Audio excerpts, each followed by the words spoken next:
Hi guys and welcome back to the channel. Okay guys, we're going to be seeing a video today and this is titled top 10 places to visit in Poland. All right guys, Poland is actually a very beautiful country. If you're thinking of planning on going to Poland in future, okay, this video is going to be helpful for you because it's going to be showcasing 10 places you can visit in Poland. So guys, subscribe and let's check this out. What's up guys, my name is Ryan and I want to show you some of my favorite places in the enchanting country of Poland.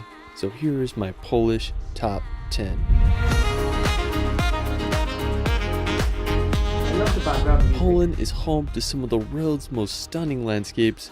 From the medieval old town of Gdansk to the towering Tatra Mountains, Poland has so much to offer. Let's start this video off at the impressive city of Krakow. Now this may be one of my favorite cities in all of Poland. Located in the southern part of the country, Krakow was founded all the way back in the 7th century, so you best believe it's full of beautiful history and architecture. Now one of the most impressive sites is the Wawel Royal Castle. It was built during the 14th century and was the first UNESCO World Heritage Site. It features architectural styles from the medieval, Renaissance, and Baroque periods. Now from the castle you can make the short 10-minute walk to the main square. This dates all the way back to the 13th century and it was the largest medieval town squares in all of Europe, which is pretty crazy. I mean, it's just fascinating to think of all the history that took place here. Now in the corner of the square is the St. Mary's Basilica, which was built back in the 14th century, and it's a perfect example of Polish Gothic architecture. Another interesting feature of Krakow is the Kosciuszko Mound. It's an artificial hill that was modeled after other prehistoric mounds in the city. It was built in 1823 to commemorate the national hero named Tadeusz Kosciuszko. The mound is 112 feet high and there's a serpentine path that takes you to the top to enjoy the panoramic views of Krakow and the Vistula River.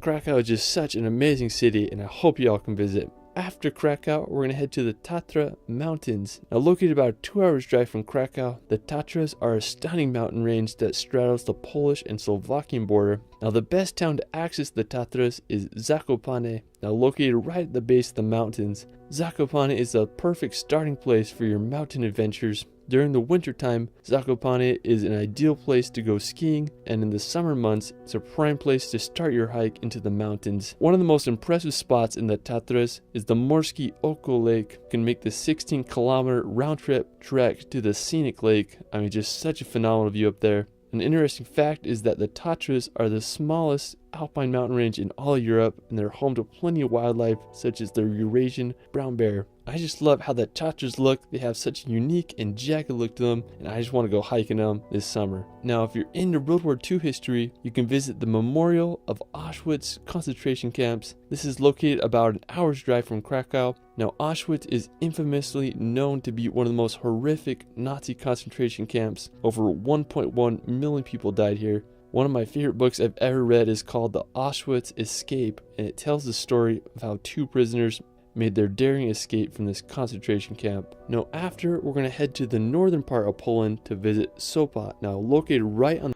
Okay guys, these are really beautiful and amazing places. Okay, Poland is indeed beautiful. Alright, from what I am seeing in this video, it's actually a place one can actually tour. It's actually a place I can recommend for tourists. Okay, this is really beautiful. Alright, the Baltic Sea, Sopot was established in the 8th century and grew as a commercial trading post and fishing village. Over the centuries, Sopot faced adversity as it was abandoned, burned, and then rebuilt, but in the early 19th century, Sopot started to gain popularity thanks to its spa and public baths, and it quickly became a holiday resort town. Today, Sopot is a thriving tourist attraction, where there you can take a walk on Europe's longest wooden pier, or you can enjoy the swans and endless sandy coastline. Now I understand why it's called the Polish Riviera. Now after Sopot, we're going to head over to neighboring Gdansk. Located just a 15-minute drive from Sopot, Gdansk is one of Poland's oldest cities with a fascinating history with periods of Polish, Prussian, and German rule. The earliest mention of Gdansk was in the year 997 AD, and during the Middle Ages, Gdansk grew as an important seaport and shipbuilding town. It rose to be one of the wealthiest and largest cities in Poland until Warsaw's rapid growth in the 18th century. Today, Gdansk is one of Poland's most beautiful cities. I mean, I just can't believe its old town. It's full of these perfectly placed houses that seem to go on forever. Another really cool feature that I like about Gdansk is how the canal runs right along the old town. It's often full of ships and it gives the city such a fun vibe. While you're there, you can just explore the streets of Old Town or take a walk along the canal. I mean, just such an incredible city. Now, just an hour's drive from Gdansk is the Malbork Castle. I mean, this is the largest castle in the world by land area, which is pretty crazy. It was built in the 13th century by the Teutonic Knights, who were German Catholic crusaders. And as the number of the knights grew, so did the castle, which encloses an area of 52 acres. I mean, it's just crazy to think that people were able to build such buildings back then. More than half of Malbork Castle was destroyed during World War II, but thankfully it was rebuilt to its former glory. Now, after Malbork, we're going to head over to the Mazurian Lake District, located in northeastern Poland on the border of Kaliningrad. This lake district is one of the most visited lake districts in all of Central Europe, and it's home to over 2,000 lakes. It's a perfect place to go sailing, fishing, or just swim in the lake. I mean, I just can't think of a better place to go on a hot summer day. Now, aside from the lakes, the area is full of beautiful forests, perfect for hiking and exploring. The Masurian Lake District is definitely a hidden gem that deserves a visit. Another scenic place for nature lovers is the Pieniny National Park. Now located in both southern Poland and northern Slovakia, Pieniny is one of the oldest and smallest national parks in all of Poland. I mean, I just think it's such a beautiful area. The river runs right through it and it acts as a natural border between Poland and Slovakia. The national park is home to many animal species such as the Eurasian lynx, which I think is like one of the coolest animals ever. One of my favorite features of the park is the Three Crowns. The rock feature is made up of 5 sharp limestone peaks that create quite the sight. Now, another beautiful nearby spot is the Niedica Castle. This 14th century castle is located just a few minutes away from the park. I mean, this whole area is just incredible. Now, after, we're going to head over to the beautiful city of Wrocław. I mean, it's such a tricky pronunciation. Now, located in western Poland, about a 3-hour drive from Krakow, Wrocław is such a charming historical place. It's home to one of the most beautiful market squares in all of Europe. It's lined with elegant townhouses and cobblestone streets. Wrocław also has one of the most beautiful cathedrals in Poland. It was originally built in 1272, but has been...